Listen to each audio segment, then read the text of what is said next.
Hi there, my name is Phil DeLuna and I'm running to be a member of Parliament in Toronto St. Paul's for the next Canadian federal election. Today I'm going to talk about technology.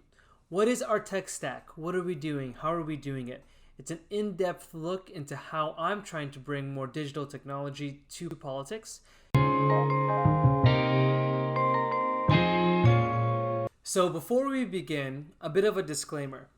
Because I'm running for the Green Party, which is much more decentralized and quite frankly doesn't have the resources to support every single campaign, like perhaps one of the larger parties, I've been given the freedom to explore and try new things and incorporate new technologies into my campaign that perhaps some of the other candidates in, let's say, the Liberal or the NDP or the Conservative Party may not have. Right? A lot of these other parties have their existing infrastructure systems, their existing digital technology systems, their existing client relationship management softwares or CRMs, and that's fine.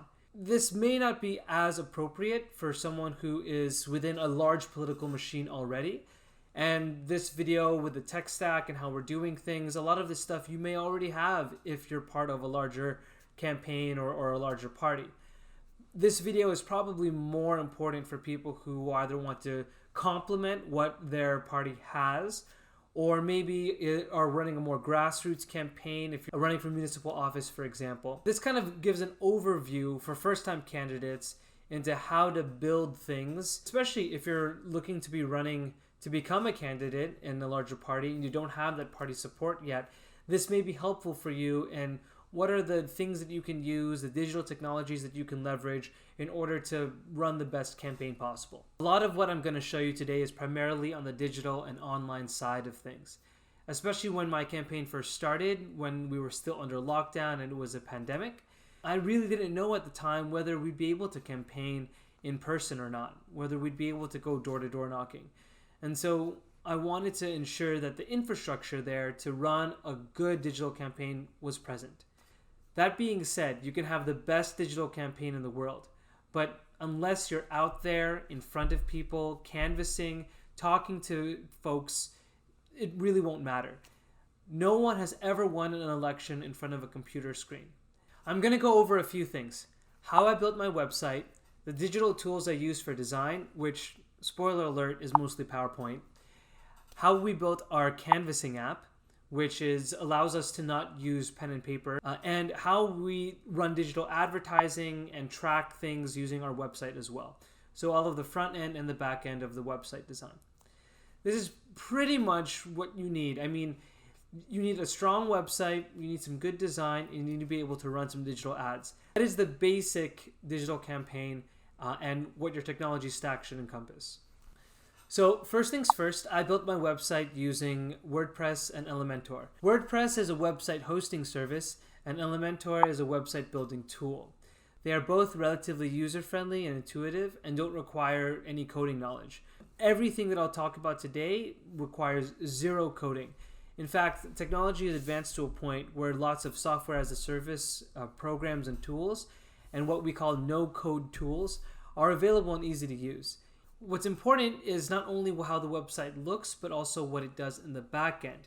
We've integrated this website with Google Analytics, which allows us to track viewers, a time of the day, their demographics, and a lot of other information based on how people interact with the website, which is really great. We also use a service called Hotjar to look at how people are clicking at different parts of the website, how many people are scrolling through, and what they're interested in. This allows us to tweak and modify and optimize the website for the greatest user engageability. Google Analytics is also a very powerful tool to understand how different calls to action or events may impact your website or your traffic. Your website should be designed to optimize and drive three main things: donations, volunteer requests, and launch sign requests. For donations, we use Stripe as our backend to process payments and Mint to keep track of our account balances at all times in real time. In terms of the pages you should definitely have an About the Candidate page and describe your story as a story. No one wants to read a CV. If they do, they can just go look at LinkedIn. So try to build a narrative about who you are and why you're running. Try to make it personal, include pictures of your family and of your journey. really bring people along the ride. People vote for people. They don't necessarily vote for titles and degrees. You should also try to build out your website as your campaign progresses. For example, we built out our website so that we could have policy priority areas and a get involved page. A list of media and the things that you've done in the past or the media that you earned during the campaign is really useful as well. Endorsements and your team, also really great. So that covers the website. As far as the team collaborates, we mostly use Slack to keep track of our sub-teams and as communication channels. And then we use Google Suite for most of our needs. Google Docs, Google Sheets to keep track of things, and Google Drive to store our data, our presentations, our media, all that stuff. It's all relatively user-friendly and in the cloud, so anyone can access it and work on it from anywhere. Next, I want to talk about data analytics, and specifically how we did poll prioritizations and the data that we use to put into that. There are amazing tools out there like Census Mapper, which looks at the Canadian census and breaks down demographics based on space. We then used a tool called Unfolded AI to build a digital map, and we downloaded the shape files, which are files that give the outline of the different ridings from Elections Canada, and then put that into Unfolded to build out maps that show us what support levels were, how they were, etc. We then built a prioritization model that took into account voter turnout, historical data, how the Green Party did in previous data, and then demographic data. Weighted these things based on our intuition and what we thought we could accomplish, and then came up with a cluster mapping that allowed us to think about the first polls that we should canvass. The next thing that we did is we built our own canvassing app. There are other tools out there like eCanvasser which you can buy, but we decided to build one from scratch so that we could adjust and make it more useful. We used Airtable as our main data repository and then mini extensions to build the form. We then took that form and then we built different URLs on the website. This way, no one actually has to download the app. All they have to do is go to a specific URL, put in a password, and boom, they're able to access the app. The app allows people to track the location that they've been at, the level of support, whether they want to meet a candidate, request a sign, whether they're not home, etc. This replaces your traditional walk sheet, which normally you'd have to carry around with a pen and paper and a pad, and honestly takes a lot of work because then those have to be data entered into the online system, whatever you're using. The Green Party has its own proprietary CRM or client relationship management system called GVote, which allows you to do calls, to plan canvases, all these sort of things. It's great, it really is, but it doesn't allow for much customizability and it's really one-sided.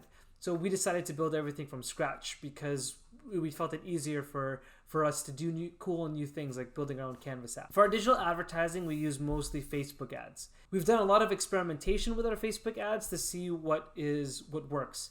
We find that video content where I'm speaking directly to people, just like this, is the most engaging and has the highest click-through rate. We found that static ads, where it's just my picture of my face or some sort of image, probably has some good impressions, but aren't that useful in terms of getting people to click through and then act on something. As a candidate running an incumbent where most of the people don't really know who I am, it was really important for us to increase the notoriety as much as possible. And a good way to do that is Facebook ads and targeted Facebook ads. For our Facebook ads, we also set a geographic limit so that the ads would be displayed to people only who live in our riding, making sure that the money that we spent is hitting eyeballs that matter and not necessarily those who can't vote for me. For content creation, I do mostly all of that by myself. Right now, I'm using a Canon EOS M50 camera, and I do most of my video editing on Adobe Premiere Pro. Now, all of these different tools and things are not unique, and a lot of this stuff has been perfected in different spaces, like digital advertising or content creation. Especially in the tech world, it's really very similar.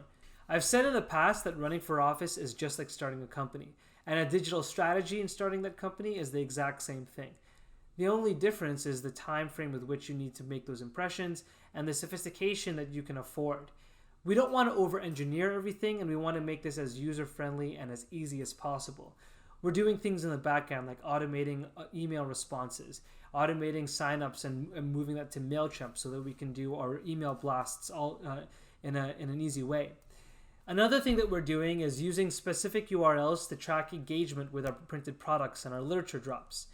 Each URL has a specific tag associated with it. So when someone scans the URL to visit my website, we can track that online using Google Analytics, and we can see how many people are actually taking this, reading it, and visiting our website. This will give us a lot of information into how useful our ad drops are and whether they're actually driving the engagement and people to look at our website. For me, what's really exciting about technology is that it lowers the barriers of entry for new candidates like myself to compete and run, and to go up large monolithic incumbents with hundreds of thousands of dollars of support behind them, if not millions. Large parties like the conservatives and the liberals will pay exorbitant amounts of money to consultants to do this kind of work. We're trying our best to do the exact same level of impactful work at a more grassroots and scrappy level. But I think that's really exciting and super cool. Being able to modernize the campaign and do things and use technology in a way that perhaps other campaigns haven't, it's only possible because of the diversity and the use of no-code tools today. If you have someone that is technologically inclined, there's no limit to what they can do. So my greatest recommendation to you is find someone who knows digital marketing, find someone who knows how to do no-code tools, find someone who can do design and all these things. And if not, learn it yourself. I learned a vast majority of my web content design, my graphic design skills, and my video editing through this campaign. That was a big goal for me when I started this. I wanted to be a different kind of candidate, one for the 21st century, one who knows how to take things from the start to the finish. And I hope that I was able to accomplish that with this. I hope you found this episode useful. I'll put some links in the description below, all the different tools and things that we used. A lot of these have nominal monthly sign-up fees. I think our total tech budget is less than $100 a month, and our ad revenue budget is a little bit higher, but it really is as much as you can afford. With all that in mind, I hope you utilize technology for your campaign in a new way. I hope this is useful, especially for municipal campaigns where they can do things kind of from scratch on their own. And even if you're running for one of the larger campaigns, maybe you can augment and use some of these strategies in your own campaign. It doesn't hurt. And I know social media, people talk about the campaigns being won on social media. I don't necessarily think that's true, but it doesn't hurt to help to get your name out there as much as possible.